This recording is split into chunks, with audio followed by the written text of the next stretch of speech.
Doctor Harshinder Kaur MD ਦੀ ਪੁਸਤਕ ਹੈ ਅਨਮੋਲ ਕੁਦਰਤੀ ਸੁਗਾਤਾਂ। ਪਹਿਲਾ ਲੇਖ ਹੈ ਬਨਸਪਤੀ ਵਿਚਲੇ ਖੁਰਾਕ ਦੇ ਤੱਤ। ਸਬਜ਼ੀਆਂ ਤੇ ਫਲ ਆਪਣੇ ਅੰਦਰ ਕਮਾਲ ਦੇ ਕੁਦਰਤੀ ਤੱਤ ਲੁਕਾਈ ਬੈਠੇ ਹਨ। ਆਮ ਤੌਰ ਉੱਤੇ ਇਹਨਾਂ ਨੂੰ ਖਾਣ ਲੱਗਿਆਂ ਬਹੁਤੇ ਬੱਚੇ ਆਨਾਕਾਨੀ ਕਰਦੇ ਹਨ, ਪਰ ਮਾਪਿਆਂ ਨੂੰ ਪਤਾ ਹੋਣਾ ਚਾਹੀਦਾ ਹੈ ਕਿ ਇੰਜ ਕਿੰਨੇ ਮਹੱਤਵਪੂਰਨ ਤੱਤਾਂ ਤੋਂ ਉਹਨਾਂ ਦਾ ਬੱਚਾ ਮਹਿਰੂਮ ਰਹਿ ਜਾਂਦਾ ਹੈ। ਫਾਈਟੋਨਿਊਟ੍ਰੀਐਂਟ ਜਿੱਥੇ ਇਨਸਾਨਾਂ ਨੂੰ ਬਿਮਾਰੀਆਂ ਤੋਂ ਬਚਾਉਂਦੇ ਹਨ, ਉੱਥੇ ਬੂਟਿਆਂ ਨੂੰ ਵੀ ਹਾਨੀਕਾਰਕ ਤੱਤਾਂ ਸਮੇਤ ਤਿੱਖੀ ਧੁੱਪ ਦੇ ਵਾਰ ਤੋਂ ਬਚਾਉਣ ਦਾ ਕੰਮ ਕਰਦੇ ਹਨ। ਖੋਜੀ ਦੱਸਦੇ ਹਨ ਕਿ ਇਹਨਾਂ ਤੱਤਾਂ ਰਾਹੀਂ ਮਿਲਦੇ ਐਂਟੀਆਕਸੀਡੈਂਟ ਸਰੀਰ ਅੰਦਰ ਮਾੜੇ ਅੰਸ਼ਾਂ ਨੂੰ ਬਾਹਰ ਕਰਨ ਤੋਂ ਰੋਕਦੇ ਹਨ ਤੇ ਬਿਮਾਰੀਆਂ ਨਾਲ ਲੜਨ ਵਾਲੇ ਸੈੱਲਾਂ ਨੂੰ ਵਧਾਉਣ ਤੋਂ ਇਲਾਵਾ ਚੰਗੇ ਹਾਰਮੋਨ ਵੀ ਵਧਾਉਂਦੇ ਹਨ। ਇਹਨਾਂ ਫਾਈਟੋਨਿਊਟ੍ਰੀਐਂਟ ਦੇ ਵਿਗਿਆਨਕ ਨਾਂ ਬੜੇ ਔਖੇ ਹਨ, ਪਰ ਮੈਂ ਸੌਖੇ ਤਰੀਕੇ ਨਾਲ ਸਮਝਾਉਣ ਦੀ ਕੋਸ਼ਿਸ਼ ਕਰਾਂਗੀ। ਪਹਿਲਾ ਹੈ ਔਰਗੇਨੋਸਲਫਰ, ਥੋਮ, ਲਸਣ ਤੇ ਪਿਆਜ਼ ਵਿੱਚ ਹੁੰਦੇ ਹਨ। ਦੂਸਰਾ ਹੈ ਕੈਰੋਟੀਨ, ਸਬਜ਼ੀ ਤੇ ਫਲਾਂ ਨੂੰ ਸੰਤਰੀ ਰੰਗ ਦਿੰਦੇ ਹਨ। ਬੀਟਾ ਕੈਰੋਟੀਨ ਸਰੀਰ ਅੰਦਰ ਵਿਟਾਮਿਨ A 'ਚ ਤਬਦੀਲ ਹੁੰਦਾ ਹੈ ਤੇ ਗਾਜਰਾਂ, ਮੱਕੀ, ਪੇਠਾ, ਸੰਤਰੇ ਆਦਿ 'ਚ ਹੁੰਦਾ ਹੈ। ਤੀਸਰਾ ਹੈ ਜ਼ੈਥੋਫਿਲ, ਪਪੀਤਾ, ਅੰਬ, ਸੰਤਰਾ, ਆੜੂ, ਕਿਵੀ, ਸੀਤਾਫਲ, ਇਮਲੀ ਆਦਿ ਨੂੰ ਪੀਲਾ ਰੰਗ ਦਿੰਦਾ ਹੈ। ਚੌਥਾ ਹੈ ਸੈਪੋਨਿਨ, ਸੋਇਆਬੀਨ, ਫਲੀਆਂ, ਮੱਕੀ, ਐਲਫਾਲਫਾ ਆਦਿ ਵਿੱਚ ਹੁੰਦਾ ਹੈ।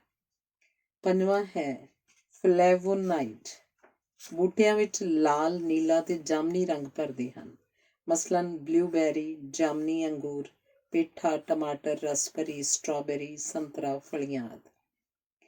ਛੇਵਾਂ ਹੈ ਫਾਈਟੋਈਸਟ੍ਰੋਜਨ, ਰਾਈ 'ਚ ਹੁੰਦੇ ਹਨ।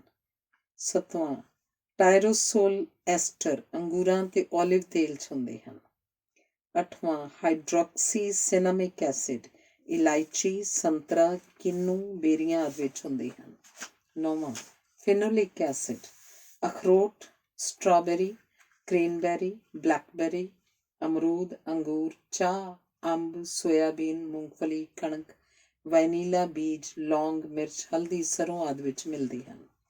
ਦਸਵਾਂ ਹੈ ਆਰਗੈਨਿਕ ਐਸਿਡ, ਸੰਤਰਾ, ਚਾਹ, ਕੌਫੀ, ਪਾਲਕ, ਕੇਲਾ, ਅਦਰਕ, ਅਖਰੋਟ, ਸ਼ੱਕਰਕੰਦੀ, ਚੌਲ, ਕਣਕ, ਸੋਇਆਬੀਨ, ਪੇਠਾ, ਫਲੀਆਂ, ਬਦਾਮ, ਆੜੂ, ਸੇਬ, ਸੂਰਜਮੁਖੀ ਦਾ ਤੇਲ, ਅੰਗੂਰ, ਕਾਜੂ, ਅੰਬ, ਬਰੋਕਲੀ, ਗੋਭੀ, ਥੋਮ ਆਦਿ ਵਿੱਚ ਹੁੰਦਾ ਹੈ। ਇੰਨਾ ਸਾਰਾ ਕੁਝ ਪੜ੍ਹ ਲੈਣ ਬਾਅਦ ਵੀ ਬਹੁਤਿਆਂ ਦੀ ਸਮਝ ਇਹ ਨਹੀਂ ਆਇਆ ਹੋਏਗਾ ਕਿ ਇਹ ਚੀਜ਼ਾਂ ਆਖਰ ਸਰੀਰ ਨੂੰ ਫਾਇਦਾ ਕਿਵੇਂ ਪਹੁੰਚਾਉਂਦੀਆਂ ਹਨ। ਜਿਵੇਂ ਮੈਂ ਅੱਗੇ ਦੱਸਿਆ ਕਿ ਇਹ ਸਭ ਐਂਟੀਆਕਸੀਡੈਂਟ ਕਹਾਈਆਂ ਜਾਂਦੀਆਂ ਹਨ ਜੋ ਸਾਡੇ ਸਰੀਰ ਦੇ ਸੈੱਲਾਂ ਨੂੰ ਹਾਨੀਕਾਰਕ ਤੱਤਾਂ ਤੋਂ ਬਚਾ ਕੇ ਕੁਝ ਕਿਸਮਾਂ ਦੇ ਕੈਂਸਰ ਹੋਣ ਤੋਂ ਬਚਾਉਂਦੀਆਂ ਹਨ। ਇਹ ਤਾਂ ਪਤਾ ਲੱਗ ਹੀ ਚੁੱਕਿਆ ਹੋਏਗਾ ਕਿ ਐਂਟੀਆਕਸੀਡੈਂਟ ਪਿਆਜ਼, ਲਸਣ, ਫਲ, ਸਬਜ਼ੀਆਂ, ਖਾਸ ਕਰ ਗਾਜਰਾਂ, ਚਾਹ, ਅੰਗੂਰ ਆਦਿ ਵਿੱਚ ਭਰੇ ਪਏ ਹਨ। ਆਈਸੋਫਲੇਵੋਨ ਤਾਂ ਬਿਲਕੁਲ ਔਰਤਾਂ ਦੇ ਈਸਟ੍ਰੋਜਨ ਹਾਰਮੋਨ ਵਾਂਗ ਕੰਮ ਕਰਦੇ ਹਨ ਤੇ ਇਸੇ ਲਈ ਮਾਹਵਾਰੀ ਰੁਕਣ ਤੋਂ ਬਾਅਦ ਦੇ ਮਾੜੇ ਅਸਰਾਂ ਤੋਂ ਬਚਾਉਂਦੇ ਹਨ। ਇਹਦੇ ਨਾਲੋਂ ਨਾਲ ਹੱਡੀਆਂ ਖੁਰਨ ਤੋਂ ਵੀ ਰੋਕਦੇ ਹਨ।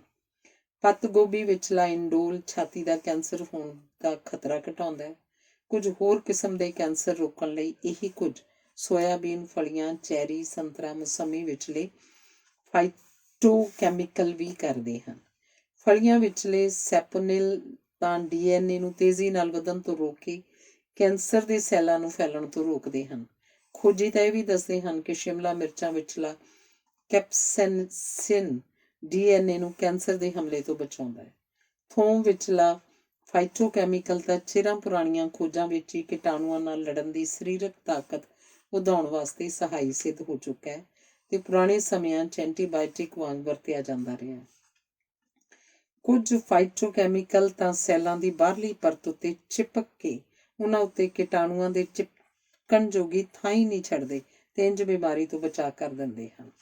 ਇੰਨਾ ਸਭ ਕੁਝ ਜਾਣ ਲੈਣ ਬਾਅਦ ਹੁਣ ਅੱਜ ਦੀ ਹਕੀਕਤ 'ਚ ਪੈਰ ਧਰੀਏ, ਜਿੱਥੇ ਕੱਪੜਿਆਂ ਦੇ ਫੈਸ਼ਨ ਵਾਂਗ ਮਹਿੰਗੀਆਂ ਦਵਾਈਆਂ ਵੀ ਫੈਸ਼ਨ ਦੇ ਤੌਰ ਉੱਤੇ ਵਰਤੀਆਂ ਜਾਣ ਲੱਗ ਪਈਆਂ ਹਨ। ਆਮ ਹੀ ਪਾਰਟੀਆਂ ਵਿੱਚ ਲੋਕ ਫੜ ਮਾਰਦੇ ਸੁਣੇ ਜਾ ਸਕਦੇ ਹਨ ਕਿ ਫਲਾਣੇ ਸਭ ਤੋਂ ਮਹਿੰਗੇ ਡਾਕਟਰ ਦੀ बुक भर के फीस तारन बाद मैं एक अंतरराष्ट्रीय कंपनी की सब तो महंगी दवाई रोज़ खा के अपने दिल ਨੂੰ सेहतमंद रख रहा ते कैंसर तो भी बच रहा। ਇਹਦਾ मतलब ਇਹ ਹੋਇਆ कि अंतरराष्ट्रीय कंपनी ਨੂੰ ਤਾਂ ਆਪਣੀ ਕਰੋੜਾਂ ਦੀ ਕਮਾਈ ਦੇ ਦਿੱਤੀ, ਪਰ ਇਹ ਕੁਦਰਤੀ ਸੁਗਾਤ ਜੋ ਮੁਫਤ ਸਬਜ਼ੀ ਨੂੰ ਤੜਕਾ ਲਾ ਕੇ ਤੇ ਸਵਾਦੀ ਫਲਾਂ ਰਾਹੀਂ ਤੁਹਾਡੇ ਮੂੰਹ ਅੰਦਰ ਲੰਘੀ, ਇਹ ਕਿਹੜੀ ਲਿਖੀ ਗਈ? ਵਾਧੂ ਬੀ ਕੰਪਲੈਕਸ ਤਾਂ ਸਰੀਰ ਦੇ ਅੰਦਰ ਸਾਂਭਣੀ ਨਹੀਂ ਤੇ ਪਿਸ਼ਾਬ ਰਾਹੀਂ ਬਾਹਰ ਤੱਕ ਦੇਣੀ ਹੈ। ਫਿਰ 25 ਪੈਸੇ ਦੀ ਬੀ ਕੰਪਲੈਕਸ ਰੋਜ਼ ਖਾਧੀ ਕਿ 25 ਰੁਪਏ ਦਾ ਕੀ ਫਰਕ ਪੈਣਾ? ਅੰਤਰਰਾਸ਼ਟਰੀ ਕੰਪਨੀ ਦੀ ਖਾਧੀ ਦਵਾਈ ਦਾ ਠੱਪਾ ਲਗਵਾਉਣਾ ਵੀ ਬਿਲਕੁਲ ਉਂਝ ਹੀ ਫੈਸ਼ਨ ਬਣ ਚੁੱਕਿਆ ਜਿਵੇਂ ਮਹਿੰਗੀ ਕਾਰ ਤੇ ਮਹਿੰਗੇ ਕੱਪੜੇ ਜਾਂ ਘੜੀ ਪਾਉਣ ਦਾ। ਇਹਨਾਂ ਐਂਟੀਆਕਸੀਡੈਂਟ ਦਵਾਈਆਂ ਨੇ ਸਰੀਰ ਦਾ ਜੇ ਕੁਝ ਸਾਰ ਦੇਣਾ ਹੁੰਦਾ ਤਾਂ ਦੁਨੀਆ 'ਚ ਕੈਂਸਰ ਤੇ ਹੋਰ ਬਿਮਾਰੀਆਂ ਦਾ ਅੰਤ ਹੋ ਗਿਆ ਹੁੰਦਾ। ਇਸੇ ਲਈ ਸਿਆਣੀ ਸਲਾਹ ਤਾਂ ਇਹ ਹੈ ਕਿ ਫੈਸ਼ਨ ਕਾਰਾਂ, ਘੜੀਆਂ, ਜੁੱਤੀਆਂ, ਕੱਪੜਿਆਂ ਤੱਕ ਹੀ ਸੀਮਤ ਕਰ ਲਿਆ ਜਾਏ, ਪਰ ਸਿਹਤਮੰਦ ਰਹਿਣ ਲਈ ਸੰਤੁਲਿਤ ਖੁਰਾਕ, ਕਸਰਤ, ਵਧੀਆ ਆਦਤਾਂ ਦੇ ਨਾਲ 3 ਚੀਜ਼ਾਂ ਤੋਂ ਪਰਹੇਜ਼ ਵੀ ਕਰ ਲਿਆ ਜਾਏ ਜੋ ਮਾਨਸਿਕ ਸ਼ਾਂਤੀ ਭੰਗ ਕਰਕੇ ਬਿਮਾਰੀਆਂ ਨੂੰ ਸੱਦਾ ਦਿੰਦੀਆਂ ਹਨ। ਇਹ ਹਨ ਕਿਸੇ ਹੋਰ ਨੂੰ ਭੰਡਣਾ, ਦੂਜੇ ਦੀ ਥਾਲੀ ਵਿਚਲੇ ਲੱਡੂ ਵੱਲ ਝਾਤ, ਲਗਾਤਾਰ ਨੁਕਸ ਕੱਢਦੇ ਰਹਿਣਾ ਜਾਂ ਕਿੰਤੂ ਪਰੰਤੂ ਕਰਦੇ ਰਹਿਣਾ। ਅਜ਼ਮਾ ਕੇ ਵੇਖੀਏ ਤਾਂ ਸਹੀ। ਇੱਕ ਵਾਰ ਰੋਜ਼ ਦੀ 25 ਰੁਪਏ ਦੀ ਐਂਟੀਆਕਸੀਡੈਂਟ ਬੀ ਕੰਪਲੈਕਸ ਦੀ ਗੋਲੀ ਛੱਡ ਕੇ ਕੁਦਰਤੀ ਖੁਰਾਕ ਖਾਣ ਦੀ ਕੋਸ਼ਿਸ਼ ਕਰੀਏ। ਬਸ ਇੰਨਾ ਯਾਦ ਰੱਖਿਓ ਕਿ ਇਸ ਤਰ੍ਹਾਂ ਕਰਨ ਨਾਲ ਜਿੰਨੇ ਪੈਸੇ ਬਚੇ ਉਹਨਾਂ ਨਾਲ ਆਪਣੇ ਬੱਚਿਆਂ ਨਾਲ ਘੁੰਮ ਫਿਰ ਕੇ ਹੱਸ ਖੇਡ ਕੇ ਵਕਤ ਬਿਤਾਉਣਾ ਜ਼ਰੂਰੀ ਹੈ। ਜਾਣੀ ਬੁੱਝੀ ਗੱਲ ਹੈ ਕਿ ਲੰਮੀ ਬੇਮਤਲਬ ਗੁਜ਼ਾਰੀ ਜ਼ਿੰਦਗੀ ਨਾਲੋਂ ਜ਼ਿੰਦਾ ਦਿਲ ਛੋਟੀ ਜ਼ਿੰਦਗੀ ਜ਼ਿਆਦਾ ਬਿਹਤਰ ਗਿਣੀ ਜਾਂਦੀ ਹੈ। ਪਹਿਲਾ ਲੇਖ ਹੈ ਕਰਾਮਾਤੀ ਖੁੰਬਾਂ। ਖੁੰਬਾਂ ਉੱਲੀ ਦੀ ਹੀ ਇੱਕ ਕਿਸਮ ਹਨ। ਇਹਨਾਂ ਅੰਦਰ ਇੰਨੀਆਂ ਕੁਦਰਤੀ ਸੁਗਾਤਾਂ ਭਰੀਆਂ ਪਈਆਂ ਹਨ ਕਿ ਇਹਨਾਂ ਨੂੰ ਕਰਾਮਾਤੀ ਕਹਿਣਾ ਹੀ ਪੈਣਾ ਹੈ। ਇਹ ਤਾਂ ਮੰਨਣਾ ਹੀ ਪਏਗਾ ਕਿ ਇਸ ਧਰਤੀ ਉੱਤੇ ਸਭ ਤੋਂ ਤਗੜੇ ਕੁਦਰਤੀ ਅੰਸ਼ ਜੇ ਕਿਸੇ ਵਿੱਚ ਹਨ ਤਾਂ ਖੁੰਬਾਂ 'ਚ ਹੀ ਹਨ। 1,40,000 ਕਿਸਮਾਂ ਵਿੱਚੋਂ ਸਿਰਫ 10% ਹੀ ਜ਼ਿਆਦਾ ਵਰਤੋਂ 'ਚ ਆ ਰਹੀਆਂ ਹਨ, ਜਿਨ੍ਹਾਂ ਬਾਰੇ ਕਿਹਾ ਜਾ ਸਕਦਾ ਹੈ ਕਿ ਆਮ ਲੋਕਾਂ ਨੂੰ ਉਹਨਾਂ ਬਾਰੇ ਪੂਰੀ ਜਾਣਕਾਰੀ ਹੈ। ਲਿਫਾਫਿਆਂ ਵਿੱਚ ਪੈਕ ਬਾਜ਼ਾਰ 'ਚ ਮਿਲ ਰਹੀਆਂ ਖੁੰਬਾਂ ਨੂੰ ਤਲ ਕੇ, ਭੁੰਨ ਕੇ, ਰਿੰਨ ਕੇ, ਸਲਾਦ ਵਿੱਚ ਤੇ ਵੱਖੋ-ਵੱਖ ਕਿਸਮਾਂ ਦੀਆਂ ਬ੍ਰੈਡਾਂ ਤੇ ਪੀਜ਼ੇ ਉੱਤੇ ਸਜਾ ਕੇ ਖਾਧਾ ਜਾ ਸਕਦਾ ਹੈ। ਖੁੰਬਾਂ ਦੀ ਸ਼ਕਤੀ ਇਸੇ ਤੋਂ ਜ਼ਾਹਿਰ ਹੋ ਜਾਂਦੀ ਹੈ ਕਿ ਇਹਨਾਂ ਵਿੱਚ ਜਿਹੜੇ ਕੀਟਾਣੂਆਂ ਨੂੰ ਮਾਰਨ ਦੀ ਤਾਕਤ ਹੈ, ਉਹਨਾਂ ਵਿੱਚ ਵਾਇਰਸ, ਬੈਕਟੀਰੀਆ ਤੇ ਅੰਤੜੀਆਂ ਦੇ ਕੀੜੇ, ਨੀਮਾਟੋਡ ਵੀ ਸ਼ਾਮਲ ਹਨ। ਇਹਦੇ ਸਬੂਤ ਵਜੋਂ ਮੈਂ ਦੱਸ ਦਿਆਂ ਕਿ ਕਈ ਐਂਟੀਬਾਇਓਟਿਕ ਤਾਂ ਖੁੰਬਾਂ ਤੋਂ ਹੀ ਬਣਾਏ ਗਏ ਹਨ, ਜਿਵੇਂ ਰਿਟਾਪੈਮੁਲਿਨ, ਟਿਆਮੁਲਿਨ, ਵੈਲਨੀਮੁਲਿਨ ਤੇ ਪਲੈਕਟਿਸਿਨ। ਕੁਝ ਕਿਸਮਾਂ ਦੀਆਂ ਉੱਲੀਆਂ ਜਿਨ੍ਹਾਂ ਤੋਂ ਖੁੰਬਾਂ ਨਹੀਂ ਬਣਦੀਆਂ, ਉਹਨਾਂ ਤੋਂ ਵੀ ਢੇਰ ਸਾਰੀਆਂ ਦਵਾਈਆਂ ਬਣਾਈਆਂ ਜਾ ਚੁੱਕੀਆਂ ਹਨ, ਜਿਵੇਂ ਫਿਊਸਿਡਿਕ ਐਸਿਡ, ਸਿਫੈਲੋਸਪੋਰਿਨ, ਸਾਈਕਲੋਸਪੋਰਿਨ, ਪੈਨਸਿਲਿਨ, ਗ੍ਰਾਈਸਿਓਫੁਲਵਿਨ, ਉਸਨਿਕ ਐਸਿਡ ਤੇ ਹੋਰ ਵੀ ਬੇਅੰਤ ਲੰਬੀ ਲਿਸਟ ਹੈ। ਹੋਰ ਤਾਂ ਹੋਰ ਮਲੇਰੀਏ ਦੇ ਇਲਾਜ ਲਈ ਵੀ ਦਵਾਈ ਇਹਨਾਂ ਵਿੱਚੋਂ ਇੱਕ ਕਿਸਮ ਦੀ ਉੱਲੀ ਤੋਂ ਬਣ ਰਹੀ ਹੈ, ਆਰਟੀਮੈਸਿਨਿਸ ਤੇ ਕੋਡਿਨਿਊਸਿਨ। ਜਿੱਥੇ ਕੀਟਾਣੂਆਂ ਦੇ ਹਮਲਿਆਂ ਤੋਂ ਬਚਾਉਣ ਲਈ ਇਹ ਕਮਾਲ ਦੀ ਕੁਦਰਤੀ ਸੁਗਾਤ ਸਾਬਤ ਹੋ ਚੁੱਕੀਆਂ ਹਨ, ਉੱਥੇ ਕੈਂਸਰ ਦੇ ਮਾਰੂ ਹਮਲੇ ਤੋਂ ਬਚਾਉਣ ਲਈ ਵੀ ਇਹਨਾਂ ਦਾ ਅਸਰ ਬੇਮਿਸਾਲ ਹੈ। ਯੂਨੀਵਰਸਿਟੀ ਆਫ ਨੌਟਿੰਗਹਮ ਵਿੱਚ ਖੁੰਬਾਂ ਵਿਚਲੇ ਕੋਰਡੀਸੇਪਨ ਉੱਤੇ ਹੋਈ ਖੋਜ ਨੇ ਸਿੱਧ ਕੀਤਾ ਕਿ ਕੈਂਸਰ ਠੀਕ ਕਰਨ 'ਚ ਵੀ ਸਹਾਈ ਹੋ ਸਕਦੀਆਂ ਹਨ ਤੇ ਇਸ ਵਿੱਚੋਂ ਕੈਂਸਰ ਲਈ ਦਵਾਈ ਵੀ ਕੱਢੀ ਗਈ। ਅਗੈਰਿਕਸ ਖੁੰਬ ਵਿੱਚੋਂ ਵੀ ਕੈਂਸਰ ਦੇ ਇਲਾਜ ਲਈ ਦਵਾਈ ਕੱਢੀ ਜਾ ਚੁੱਕੀ ਹੈ। ਦਮਾ, ਜੋੜਾਂ ਦੇ ਦਰਦ, ਗੁਰਦੇ ਫੇਲ ਹੋਣ ਤੇ ਪਾਸਾ ਖੜਨ ਦੇ ਇਲਾਜ ਵਿੱਚ ਵੀ ਖੁੰਬਾਂ ਕਾਫੀ ਫਾਇਦੇਮੰਦ ਸਾਬਤ ਹੋਈਆਂ ਹਨ। ਟਰਕੀ ਟੇਲ ਖੁੰਬ ਉੱਤੇ ਤਾਂ ਸੰਨ 2011 'ਚ 7 ਸਾਲਾਂ ਦੀ ਖੋਜ ਬਾਅਦ ਸਾਬਤ ਹੋਇਆ ਕਿ ਛਾਤੀ ਦੇ ਕੈਂਸਰ ਦੀ ਸਟੇਜ 1 ਤੋਂ 3 ਵਾਲੇ ਕੇਸਾਂ 'ਚ ਲਾਹੇਵੰਦ ਹੈ। ਇਸ ਖੋਜ ਉੱਤੇ $2 ਮਿਲੀਅਨ ਖਰਚਾ ਆਇਆ ਸੀ। ਇਹ ਵੀ ਗੱਲ ਉਦੋਂ ਸਾਹਮਣੇ ਆਈ ਕਿ ਖੁੰਬ ਜਿਗਰ ਨੂੰ ਵੀ ਬਚਾਉਂਦੀ ਹੈ ਤੇ ਥਕਾਨ ਵੀ ਦੂਰ ਕਰਦੀ ਹੈ। ਰੋਇਲਸਨ ਅਗੈਰਿਕਸ ਖੁੰਬ ਚਮੜੀ ਤੇ ਵਾਲ ਸਿਹਤਮੰਦ ਰੱਖਦੀ ਹੈ ਤੇ ਪੋਲੀਓ ਦੇ ਮਰੀਜ਼ਾਂ ਲਈ ਵੀ ਵਰਤੀ ਜਾਂਦੀ ਹੈ। ਇੱਕ ਪਾਸੇ ਇਮਿਊਨ ਸਿਸਟਮ ਨੂੰ ਤਗੜਾ ਕਰਨਾ, ਜੋ ਕਿ ਸ਼ਾਈਟੇਕ ਖੁੰਬਾਂ ਨੂੰ ਸੁਕਾ ਕੇ ਦਿਨ 'ਚ 2 ਵਾਰ ਲੈਣ ਨਾਲ ਹੋ ਜਾਂਦਾ ਹੈ, ਤੇ ਦੂਜੇ ਪਾਸੇ ਵਿਟਾਮਿਨ ਸੀ ਤੇ ਡੀ ਦੇ ਨਾਲ ਪੋਟਾਸ਼ੀਅਮ ਵੀ ਇਹਨਾਂ 'ਚ ਭਰਿਆ ਪਿਆ। ਵਿਟਾਮਿਨ ਸੀ ਬਿਮਾਰੀਆਂ ਨਾਲ ਲੜਨ ਦੀ ਸ਼ਕਤੀ ਪ੍ਰਦਾਨ ਕਰਦਾ ਹੈ ਤੇ ਵਿਟਾਮਿਨ ਡੀ ਹੱਡੀਆਂ ਤਕੜੀਆਂ ਕਰਦਾ ਹੈ। ਸੁੱਕੇ ਚਿੱਟੇ ਬਟਨ ਵਰਗੀਆਂ ਖੁੰਬਾਂ ਵਿੱਚ ਤਾਂ ਇੰਨਾ ਜ਼ਿਆਦਾ ਵਿਟਾਮਿਨ ਡੀ ਹੈ ਕਿ ਦਵਾਈਆਂ ਰਾਹੀਂ ਲਿਆ ਵਿਟਾਮਿਨ D2 ਤੇ ਵਿਟਾਮਿਨ D3 ਜਿੰਨਾ ਹੀ ਤਗੜਾ ਅਸਰ ਵਿਖਾ ਦਿੰਦਾ ਹੈ। ਜਿਹੜੀਆਂ ਖੁੰਬਾਂ UV ਕਿਰਨਾਂ ਦੇ ਅਸਰ ਹੇਠ ਆ ਜਾਣ, ਧੁੱਪ, ਉਹਨਾਂ ਵਿੱਚ ਵਿਟਾਮਿਨ D1, 2 ਤੇ 4 ਪੈਦਾ ਹੋ ਜਾਂਦੇ ਹਨ। ਧਿਆਨ ਰਹੇ ਕਿ ਮਾਸ ਮੱਛੀ ਤੋਂ ਇਲਾਵਾ ਵਿਟਾਮਿਨ D ਹੋਰ ਕਿਸੇ ਚੀਜ਼ 'ਚ ਘੱਟ ਹੀ ਹੁੰਦਾ ਹੈ। ਅਰਗੋਥਾਇਓਨੀਨ ਤਾਂ ਸਿਰਫ ਖੁੰਬਾਂ ਵਿੱਚ ਹੀ ਹੁੰਦੀ ਹੈ ਜਾਂ ਕੁਝ ਹੋਰ ਬੈਕਟੀਰੀਆ ਤੇ ਉੱਲੀ ਵਿੱਚ। ਇੱਕ ਇਨਸਾਨੀ ਜੀਨ ਸਦਕਾ ਖਾਧੇ ਜਾਣ ਤੋਂ ਬਾਅਦ ਇਹਨੂੰ ਸਰੀਰ ਅੰਦਰ ਸਮੋ ਕੇ ਰੱਖਿਆ ਜਾ ਸਕਦਾ ਹੈ। ਸ਼ਾਈਟੇਕ ਤੇ ਮਾਈਚੇਕ ਜੰਗਲ ਦੀ ਕੁੱਕੜੀ, ਖੁੰਬਾਂ ਦੀਆਂ ਕਿਸਮਾਂ ਜੋ ਆਮ ਤੌਰ ਉੱਤੇ ਪੂਰੇ ਏਸ਼ੀਆ 'ਚ ਮਿਲ ਰਹੀਆਂ ਹਨ, ਵਿੱਚ ਹੀ ਸਭ ਤੋਂ ਵੱਧ ਸਰੀਰ ਨੂੰ ਸਿਹਤਮੰਦ ਰੱਖਣ ਦੀਆਂ ਖੂਬੀਆਂ ਹਨ। ਖੁੰਬਾਂ ਭਾਰ ਨੂੰ ਸਥਾਈ ਰੱਖਣ ਤੇ ਮੋਟਾਪੇ ਤੋਂ ਬਚਾਉਣ 'ਚ ਸਹਾਈ ਸਾਬਤ ਹੋਈਆਂ ਹਨ। ਸਰੀਰ ਅੰਦਰ ਕੋਲੈਸਟਰੋਲ ਬਣਨ ਤੋਂ ਰੋਕਣ ਵਾਸਤੇ ਇਹਨਾਂ ਵਿੱਚ ਕਮਾਲ ਦੀ ਸ਼ਕਤੀ ਹੈ।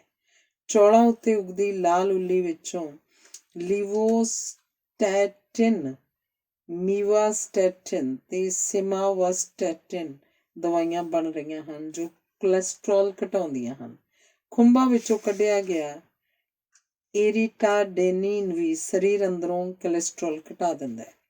ਲਾਲ ਮੀਟ ਦੀ ਥਾਂ ਉੱਤੇ ਜੇ ਖੁੰਬਾਂ ਖਾ ਲਈਆਂ ਜਾਣ ਤਾਂ ਭਾਰ ਛੇਤੀ ਘਟ ਜਾਂਦਾ ਹੈ। ਇਹ ਖੋਜ ਰਾਹੀਂ ਸਾਬਤ ਹੋ ਚੁੱਕਾ ਹੈ ਕਿ 1 ਸਾਲ ਲਈ ਜਦੋਂ 48 ਤੋਂ 50 ਸਾਲ ਦੇ ਕੁਝ ਬੰਦਿਆਂ ਨੂੰ ਲਾਲ ਮੀਟ ਦੀ ਥਾਂ 1 ਕੌਲੀ ਖੁੰਬਾਂ ਦੀ ਰੋਜ਼ ਖਵਾਈ ਗਈ ਤਾਂ ਉਹਨਾਂ ਦਾ ਭਾਰ ਮੀਟ ਖਾਣ ਵਾਲਿਆਂ ਨਾਲੋਂ 3.6% ਜ਼ਿਆਦਾ ਘਟਿਆ। ਇਹਦੇ ਨਾਲ ਕਮਰ ਦੇ ਦੁਆਲਿਓਂ ਵਾਧੂ ਮਾਸ ਵੀ ਘਟ ਗਿਆ ਤੇ ਸਰੀਰ ਠੀਕ ਜਾਪਣ ਲੱਗ ਪਿਆ। ਸ਼ੱਕਰ ਰੋਗ ਲਈ ਵੀ ਖੁੰਬਾਂ ਕਾਫੀ ਲਾਹੇਵੰਦ ਸਾਬਤ ਹੋਈਆਂ ਹਨ ਕਿਉਂਕਿ ਇਹ ਸਰੀਰ ਅੰਦਰੋਂ ਸ਼ੱਕਰ ਦੀ ਮਾਤਰਾ ਵੀ ਘਟਾ ਦਿੰਦੀਆਂ ਹਨ। ਇਨੋਨੋਟਸ ਤੇ ਗ੍ਰਿਫੋਲਾ ਕਿਸਮ ਦੀਆਂ ਖੁੰਬਾਂ 'ਚ ਸਰੀਰ ਅੰਦਰੋਂ ਸ਼ੱਕਰ ਦੀ ਮਾਤਰਾ ਘਟਾਉਣ ਦੇ ਤੱਤ ਹਨ ਜੋ ਗਲੂਕੋਸਾਈਡੋਜ਼ ਇਨਹਿਬਿਟਰ ਬਣਾ ਦਿੰਦੇ ਹਨ। ਟ੍ਰੈਮਾਟਿਸ ਕਿਸਮ ਦੀ ਖੁੰਬ ਵੀ ਅਮਾਈਲੇਜ਼ ਇਨਹਿਬਿਟਰ ਬਣਾ ਕੇ ਸ਼ੱਕਰ ਦੀ ਮਾਤਰਾ ਘਟਾ ਦਿੰਦੀ ਹੈ। ਲਗਭਗ 200 ਕਿਸਮ ਦੀਆਂ ਖੁੰਬਾਂ ਤਾਂ ਸਾਈਲੋਸਾਈਬਿਨ ਬਣਾਉਂਦੀਆਂ ਹਨ। ਇਹ ਸੀਰੋਟੋਨਿਨ ਨਾਲ ਰਲਦਾ ਮਿਲਦਾ ਹੋਣ ਕਾਰਨ ਮਨੋਰੋਗੀਆਂ ਵਾਸਤੇ ਵਧੀਆ ਹੈ, ਸੋ ਖੁੰਬਾਂ ਮਨੋਰੋਗੀਆਂ ਲਈ ਵੀ ਵਧੀਆ ਸਾਬਤ ਹੋ ਚੁੱਕੀਆਂ ਹਨ। ਇਹਨਾਂ ਵਿੱਚੋਂ ਹੀ ਕੁਝ ਖੁੰਬਾਂ ਵਿੱਚੋਂ ਸਿਰ ਪੀੜ ਦੀਆਂ ਦਵਾਈਆਂ ਬਣ ਰਹੀਆਂ ਹਨ। ਇਹ ਦਵਾਈਆਂ ਡਾਈਹਾਈਡਰੋ ਐਰਗੋਟਾਮੀਨ, ਮਿਥਾਈਲ ਐਰਗੋਮੈਟ੍ਰਿਨ, ਕੈਫਰਗੋਟ ਆਦਿ ਹਨ। ਯਾਦਾਸ਼ਤ ਘਟਣ, ਡਿਮੈਂਸ਼ੀਆ ਤੇ ਪਾਰਕਿੰਸਨ ਰੋਗ ਲਈ ਵੀ ਇਸੇ ਵਿੱਚੋਂ ਦਵਾਈਆਂ ਬਣ ਰਹੀਆਂ ਹਨ। ਨਸਾਂ ਦੀ ਕਮਜ਼ੋਰੀ ਵਿੱਚ ਵੀ ਖੁੰਬਾਂ ਕਾਫੀ ਫਾਇਦੇਮੰਦ ਸਾਬਤ ਹੋਈਆਂ। ਸਾਈਲੋਸਾਈਬਿਨ ਖੁੰਬ ਤਾਂ ਨਸ਼ੇ ਦਾ ਅਸਰ ਵੀ ਵਿਖਾ ਦਿੰਦੀ ਹੈ ਤੇ ਬਰਾਊਨ ਜਾਂ ਚਿੱਟਾ ਪਾਊਡਰ ਗੋਲੀ ਜਾਂ ਕੈਪਸੂਲ ਦੀ ਸ਼ਕਲ 'ਚ ਨਸ਼ੇੜੀ ਵਰਤੋਂ 'ਚ ਲਿਆ ਰਹੇ ਹਨ। ਇਹਨਾਂ ਨੂੰ ਕੱਚੀਆਂ ਜਾਂ ਪਕਾ ਕੇ ਵੀ ਖਾਧਾ ਜਾ ਸਕਦਾ ਹੈ। ਪਾਣੀ 'ਚ ਉਬਾਲ ਕੇ ਇਹਨਾਂ ਦੀ ਮਜ਼ੇਦਾਰ ਚਾਹ ਬਣਾਈ ਜਾਂਦੀ ਹੈ ਜਿਸ ਵਿੱਚ ਆਪਣੀ ਲੋੜ ਅਨੁਸਾਰ ਫਲਾਂ ਦਾ ਰਸ ਵੀ ਮਿਲਾਇਆ ਜਾ ਸਕਦਾ ਹੈ ਤੇ ਇਸ ਨਸ਼ੇ ਵਾਲੀ ਚਾਹ ਨੂੰ ਫੰਗਸ ਡਿਲਾਈਟ ਕਿਹਾ ਜਾਂਦਾ ਹੈ। ਕੁਝ ਨਸ਼ੇੜੀ ਇਹਨੂੰ ਸੁੰਘ ਕੇ ਜਾਂ ਟੀਕੇ ਰਾਹੀਂ ਵੀ ਵਰਤ ਲੈਂਦੇ ਹਨ। ਕੁਝ ਜ਼ਹਿਰੀਲੀਆਂ ਖੁੰਬਾਂ ਵੀ ਬਿਲਕੁਲ ਸਾਈਲੋਸਾਈਬਿਨ ਦੀ ਸ਼ਕਲ ਨਾਲ ਮਿਲਦੀਆਂ ਜੁਲਦੀਆਂ ਹੁੰਦੀਆਂ ਹਨ ਤੇ ਇਹਨਾਂ ਦੀ ਪਛਾਣ ਨਾ ਕਰ ਸਕਣ ਸਦਕਾ ਕਈ ਲੋਕ ਇਹਨਾਂ ਦੀ ਵਰਤੋਂ ਕਰਕੇ ਮੌਤ ਦੇ ਮੂੰਹ ਚਲੇ ਜਾਂਦੇ ਹਨ। ਫੰਗਸ ਡਿਲਾਈਟ ਚਾਹ ਪੀਣ ਦੇ ਕੁਝ ਮਿੰਟਾਂ ਬਾਅਦ ਹੀ ਬੰਦਾ ਬਹੁਤ ਵਧੀਆ ਮੂਡ ਵਿੱਚ ਤੇ ਕਈ ਤਰ੍ਹਾਂ ਦੀਆਂ ਰੰਗ ਬਿਰੰਗੀਆਂ ਚੀਜ਼ਾਂ ਦਾ ਅਹਿਸਾਸ ਕਰਦਾ ਹੈ ਤੇ 3 ਤੋਂ 6 ਘੰਟੇ ਤੱਕ ਅਜਿਹਾ ਮਹਿਸੂਸ ਕਰਦਾ ਰਹਿੰਦਾ ਹੈ। ਪੀਣ ਵਾਲੇ ਨੂੰ ਜਾਪਦਾ ਹੈ ਕਿ ਉਹਦਾ ਸਰੀਰ ਹਲਕਾ ਹੋ ਕੇ ਉੱਡ ਰਿਹਾ ਹੈ, ਰੰਗ ਬੋਲ ਰਹੇ ਹਨ ਤੇ ਆਵਾਜ਼ਾਂ ਦੇ ਨਾਲ ਨਾਲ ਮਿਊਜ਼ਿਕ ਦਿਸ ਰਿਹਾ ਹੈ। ਹੱਥ ਲਾਏ ਉੱਤੇ ਚੀਜ਼ਾਂ ਵਿੱਚੋਂ ਹੱਥ ਆਰ ਪਾਰ ਹੋ ਰਿਹਾ ਹੈ। ਕਦੇ ਕਦੇ ਘਬਰਾਹਟ ਦੇ ਨਾਲ ਪਸੀਨਾ ਵੀ ਆ ਸਕਦਾ ਹੈ। ਇਹਦੇ ਨਾਲ ਹੀ ਸਿਰ ਹੌਲਾ ਮਹਿਸੂਸ ਹੋਣਾ, ਅੱਖਾਂ ਦੀਆਂ ਪੁਤਲੀਆਂ ਫੈਲਣੀਆਂ, ਦਿਲ ਕੱਚਾ ਹੋਣਾ, ਉਲਟੀ ਆਉਣੀ, ਮੂੰਹ ਸੁੱਕਣਾ, ਸਰੀਰ ਦਾ ਪਾਸਾ ਸੁੰਨ ਹੋਣਾ, ਕਾਂਬਾ ਲੱਗਣਾ, ਪੱਠਿਆਂ ਦੀ ਕਮਜ਼ੋਰੀ ਮਹਿਸੂਸ ਹੋਣੀ, ਬਲੱਡ ਪ੍ਰੈਸ਼ਰ ਦਾ ਵਧਣਾ, ਦਿਲ ਦੀ ਧੜਕਣ ਵਧਣੀ, ਘਬਰਾਹਟ, ਪਿਸ਼ਾਬ ਦਾ ਪੈਂਟ ਵਿੱਚ ਨਿਕਲਣਾ, ਲੜਨ ਲੱਗ ਪੈਣਾ ਤੇ ਕਦੇ ਕਦੇ ਦੌਰਾ ਵੀ ਪੈ ਸਕਦਾ ਹੈ। ਜੇ ਬਹੁਤ ਜ਼ਿਆਦਾ ਸਮਾਂ ਇਸ ਕਿਸਮ ਦਾ ਨਸ਼ਾ ਲਿਆ ਜਾਵੇ ਤਾਂ ਦੋਫਾੜ ਪਰਸਨੈਲਿਟੀ ਸਾਈਕੋਸਿਸ ਆਦਿ ਹੋ ਸਕਦੇ ਹਨ। ਜੇ ਔਰਤ ਇਹ ਨਸ਼ਾ ਕਰਦੀ ਹੋਵੇ ਤਾਂ ਅੱਗੋਂ ਪੈਦਾ ਹੋਣ ਵਾਲੇ ਬੱਚੇ ਵਿੱਚ ਵੀ ਨੁਕਸ ਪੈ ਸਕਦੇ ਹਨ। ਜਦੋਂ ਨਸ਼ੇ ਦਾ ਅਸਰ ਘਟਦਾ ਹੈ ਤਾਂ ਕੁਝ ਦਿਨਾਂ ਲਈ ਬਹੁਤ ਜ਼ਿਆਦਾ ਥਕਾਵਟ ਤੇ ਢਹਿੰਦੀ ਕਲਾ ਵੀ ਮਹਿਸੂਸ ਹੁੰਦੀ ਹੈ। ਇੰਨਾ ਕੁਝ ਜਾਣ ਲੈਣ ਬਾਅਦ ਹੁਣ ਹਰ ਦਿਸਦੀ ਖੁੰਭ ਪੁੱਟ ਕੇ ਖਾਣੀ ਸ਼ੁਰੂ ਨਹੀਂ ਕਰ ਦੇਣੀ ਚਾਹੀਦੀ, ਕਿਉਂਕਿ ਖੁੰਭਾਂ ਜਾਨਲੇਵਾ ਵੀ ਹੁੰਦੀਆਂ ਹਨ। ਐਟਲਾਂਟਿਕ ਜਰਨਲ ਦੇ ਨਵੰਬਰ 2012 ਰਸਾਲੇ 'ਚ ਜੰਗਲੀ ਖੁੰਭਾਂ ਖਾ ਕੇ ਜਾਨ ਗੁਆ ਚੁੱਕੇ ਮਰੀਜ਼ਾਂ ਦਾ ਜ਼ਿਕਰ ਹੈ। ਉਸ ਵਿੱਚ ਸਪਸ਼ਟ ਕੀਤਾ ਗਿਆ ਹੈ ਕਿ 10,000 ਖੁੰਭਾਂ ਦੀਆਂ ਕਿਸਮਾਂ ਵਿੱਚੋਂ 100 ਕੁ ਬਹੁਤ ਜ਼ਹਿਰੀਲੀਆਂ ਹਨ। ਇਹਨਾਂ ਨੂੰ ਖਾ ਕੇ ਹਰ ਸਾਲ 6,000 ਅਮਰੀਕਨ ਮੌਤ ਦੇ ਮੂੰਹ 'ਚ ਜਾ ਰਹੇ ਹਨ। ਇਹਨਾਂ ਵਿੱਚੋਂ ਅੱਧੇ ਤਾਂ ਛੋਟੇ ਬੱਚੇ ਹੁੰਦੇ ਹਨ। 90% ਮੌਤਾਂ ਸਿਰਫ ਐਮਾਟੌਕਸਿਨ ਨਾਲ ਹੀ ਹੋ ਰਹੀਆਂ ਹਨ। ਨਾਰਥ ਅਮਰੀਕਨ ਮਾਈਕੋਲੋਜੀਕਲ ਐਸੋਸੀਏਸ਼ਨ ਨੇ ਇਸ ਖਤਰਨਾਕ ਤੇ ਜ਼ਹਿਰੀਲੀ ਖੁੰਭ ਦੇ ਅਸਰਾਂ ਬਾਰੇ ਖਬਰਦਾਰ ਕੀਤਾ ਹੈ। ਜੇ ਇਹ ਖਾ ਲਈ ਜਾਏ ਤਾਂ ਲੱਛਣਾਂ ਦੇ ਦਿਸਣ ਦੀ ਉਡੀਕ ਕਰਨ ਤਾਂ ਹੀ ਬੰਦੇ ਦੀ ਮੌਤ ਹੋ ਜਾਂਦੀ ਹੈ। ਇਸੇ ਲਈ ਜਦੋਂ ਹੀ ਪਤਾ ਲੱਗੇ ਕਿ ਖੁੰਭ ਖਾਧੀ ਹੈ ਤਾਂ ਝਟਪਟ ਹਸਪਤਾਲ ਪਹੁੰਚ ਕੇ ਇਹਨੂੰ ਸਰੀਰ ਉੱਤੇ ਮਾੜੇ ਅਸਰ ਵਿਖਾਉਣ ਤੋਂ ਪਹਿਲਾਂ ਢਿੱਡ 'ਚੋਂ ਕਢਾ ਲੈਣਾ ਚਾਹੀਦਾ ਹੈ। ਜੇ ਇਹ ਖੁੰਭ ਖਾ ਲਈ ਹੋਵੇ ਤਾਂ 4 ਸਟੇਜਾਂ ਵਿੱਚ ਇਹਦੇ ਅਸਰ ਦਿਸ ਸਕਦੇ ਹਨ। ਪਹਿਲੀ ਸਟੇਜ, ਖਾਣ ਤੋਂ 6 ਤੋਂ 24 ਘੰਟੇ ਦੇ ਵਿੱਚ ਬੰਦੇ ਦੇ ਗੁਰਦੇ ਤੇ ਜਿਗਰ ਨੂੰ ਖੁੰਭ ਵਿਚਲਾ ਜ਼ਹਿਰ ਪੂਰੀ ਤਰ੍ਹਾਂ ਖਤਮ ਕਰ ਰਿਹਾ ਹੁੰਦਾ ਹੈ, ਪਰ ਬੰਦੇ ਵਿੱਚ ਹਾਲੇ ਕੋਈ ਲੱਛਣ ਨਹੀਂ ਦਿਸਦੇ ਤੇ ਨਾ ਹੀ ਖਾਣ ਵਾਲੇ ਨੂੰ ਕੋਈ ਤਕਲੀਫ ਮਹਿਸੂਸ ਹੁੰਦੀ ਹੈ। ਸਟੇਜ ਦੂਜੀ, 24 ਘੰਟੇ ਦੀ, ਇਸ ਵਿੱਚ ਲਗਾਤਾਰ ਬਹੁਤ ਜ਼ਿਆਦਾ ਉਲਟੀਆਂ ਆਉਂਦੀਆਂ ਹਨ, ਟੱਟੀ 'ਚ ਲਹੂ ਆਉਣ ਲੱਗ ਪੈਂਦਾ ਹੈ ਤੇ ਜ਼ਬਰਦਸਤ ਢਿੱਡ ਪੀੜ ਹੁੰਦੀ ਹੈ। ਸਟੇਜ ਤੀਜੀ, 24 ਘੰਟੇ ਦੀ, ਮਰੀਜ਼ ਕੁਝ ਠੀਕ ਹੋ ਰਿਹਾ ਦਿਸਦਾ ਹੈ। ਜੇ ਹਸਪਤਾਲ 'ਚ ਹੋਵੇ ਤਾਂ ਉਹ ਸਮਝਣ ਲੱਗ ਪੈਂਦਾ ਕਿ ਮੈਂ ਠੀਕ ਹੋ ਰਿਹਾ, ਅਸਲ 'ਚ ਅਜਿਹਾ ਨਹੀਂ ਹੁੰਦਾ। ਸਟੇਜ ਚੌਥੀ, ਜਿਗਰ ਤੇ ਗੁਰਦੇ ਪੂਰੀ ਤਰ੍ਹਾਂ ਫੇਲ ਹੋ ਜਾਂਦੇ ਹਨ, ਲਗਾਤਾਰ ਲਹੂ ਵਗਣ ਲੱਗ ਪੈਂਦਾ ਹੈ ਤੇ ਲਹੂ ਨੂੰ ਜਮਾਉਣ ਵਾਲੇ ਕਲੌਟਿੰਗ ਫੈਕਟਰ ਖਤਮ ਹੋਣ ਸਦਕਾ ਹਰ ਪਾਸਿਓਂ ਲਹੂ ਵਗ ਕੇ ਮਰੀਜ਼ ਦੀ ਮੌਤ ਹੋ ਜਾਂਦੀ ਹੈ। ਐਮੀਨੀਟਿਨ ਜ਼ਹਿਰ ਦੀ ਘਾਟ ਹਾਲੇ ਤਾਈਂ ਬਣੀ ਨਹੀਂ, ਇਸੇ ਲਈ ਮੌਤ ਯਕੀਨੀ ਹੈ, ਸੋ ਪਰਹੇਜ਼ ਹੀ ਬਿਹਤਰ ਹੈ। ਜਿੱਥੇ ਖੁੰਭਾਂ ਦੇ ਇੰਨੇ ਫਾਇਦੇ ਹਨ, ਉੱਥੇ ਇਹ ਵੀ ਧਿਆਨ ਰੱਖਣ ਦੀ ਗੱਲ ਹੈ ਕਿ ਜਿਹੜੀ ਮਰਜ਼ੀ ਖੁੰਭ ਨਾ ਖਾਈ ਜਾਏ ਤੇ ਆਰਗੈਨਿਕ ਖਾਦ ਵਿੱਚ ਉਗਾਈ ਹੀ ਖਾਧੀ ਜਾਏ, ਕਿਉਂਕਿ ਖੁੰਭਾਂ ਜਿਹੜੀ ਵੀ ਚੰਗੀ ਮਾੜੀ ਥਾਂ ਉੱਤੇ ਉੱਗ ਪੈਣ, ਉੱਥੋਂ ਦਾ ਸਾਰਾ ਗੰਦ ਬਲਾ ਚੂਸ ਕੇ ਆਪਣੇ ਅੰਦਰ ਸਮੋ ਲੈਂਦੀਆਂ ਹਨ, ਜਿਵੇਂ ਹੈਵੀ ਮੈਟਲ, ਆਰਸੈਨਿਕ, ਸਿੱਕਾ, ਹਵਾ ਤੇ ਪਾਣੀ ਵਿਚਲੇ ਜ਼ਹਿਰੀਲੇ ਤੱਤ ਆਦਿ, ਜੋ ਇਹਦੇ ਫਾਇਦੇ ਘਟਾ ਕੇ ਇਹਨੂੰ ਜ਼ਹਿਰੀਲਾ ਕਰ ਦਿੰਦੇ ਹਨ। ਅੰਤ ਵਿੱਚ ਮੈਂ ਦੱਸਦੇ ਹਾਂ ਕਿ ਮੈਂ ਡਰਾਉਣ ਦੀ ਕੋਸ਼ਿਸ਼ ਨਹੀਂ ਕੀਤੀ, ਬਲਕਿ ਇੱਕ ਅਜਿਹੀ ਕੁਦਰਤੀ ਸੌਗਾਤ ਬਾਰੇ ਜਾਣਕਾਰੀ ਦੇਣ ਦੀ ਕੋਸ਼ਿਸ਼ ਕੀਤੀ ਹੈ ਜਿਹਨੂੰ ਅਮਰੀਕਨ ਹਰ ਸਾਲ 900 ਮਿਲੀਅਨ ਪਾਉਂਡ ਤੱਕ ਹਜ਼ਮ ਕਰ ਰਹੇ ਹਨ ਤੇ ਇਹਨਾਂ ਵਿੱਚੋਂ 95% ਬਟਨ ਖੁੰਭਾਂ ਹਨ ਜੋ ਅਸੀਂ ਸਾਰੇ ਬਾਜ਼ਾਰਾਂ 'ਚ ਪੈਕਟਾਂ ਵਿੱਚ ਪਈਆਂ ਖਰੀਦ ਰਹੇ ਹਾਂ। ਇਹ ਵਾਕਈ ਸਿਹਤਮੰਦ ਤੇ ਸੰਤੁਲਿਤ ਖੁਰਾਕ ਹੈ ਜਿਸ ਤੋਂ ਸ਼ੱਕਰ ਰੋਗੀ ਅਥਾਹ ਫਾਇਦਾ ਲੈ ਸਕਦੇ ਹਨ ਤੇ ਇਸ ਅੰਦਰਲੇ ਪ੍ਰੋਟੀਨ, ਐਂਜ਼ਾਈਮ, ਵਿਟਾਮਿਨ ਬੀ, ਖਾਸ ਕਰ ਨਾਇਆਸਿਨ, ਵਿਟਾਮਿਨ D2 ਜਿੱਥੇ ਸਰੀਰ ਨੂੰ ਤਰੋ-ਤਾਜ਼ਾ ਤੇ ਬਿਮਾਰੀ ਰਹਿਤ ਰੱਖਦੇ ਹਨ, ਉੱਥੇ ਭਾਰ ਵੀ ਨਹੀਂ ਵਧਣ ਦਿੰਦੇ। ਚਲੋ ਫਿਰ ਉਡੀਕਦੇ ਕੀ ਪਏ ਹੋ, ਅੱਜ ਹੀ ਖੁੰਭਾਂ ਖਰੀਦ ਕੇ ਉਹਨਾਂ ਦੀ ਸਬਜ਼ੀ ਬਣਾ ਕੇ ਖਾਓ ਤੇ ਇਸ ਤੋਂ ਭਰਪੂਰ ਫਾਇਦਾ ਉਠਾਓ। ਇਹ ਨਾ ਭੁੱਲਿਓ ਕਿ ਸਦੀਆਂ ਪਹਿਲਾਂ ਖੁੰਭਾਂ ਬਾਰੇ ਇਹ ਵੀ ਮਸ਼ਹੂਰ ਸੀ ਕਿ ਮੋਜ਼ਿਸ ਰਾਹੀਂ ਇਜ਼ਰਾਈਲ ਦੇ ਲੋਕਾਂ ਨੂੰ ਅੱਲਾ ਨੇ ਇਹ ਸੁਗਾਤ ਭੇਜੀ ਹੈ ਤੇ ਇਹਦੇ ਜੂਸ ਨੂੰ ਅੱਖਾਂ 'ਚ ਪਾ ਕੇ ਰੌਸ਼ਨੀ ਤੇਜ਼ ਕੀਤੀ ਜਾ ਸਕਦੀ ਹੈ ਤੇ ਅੱਖਾਂ ਵੀ ਸਿਹਤਮੰਦ ਰੱਖੀਆਂ ਜਾ ਸਕਦੀਆਂ ਹਨ। ਧੰਨਵਾਦ।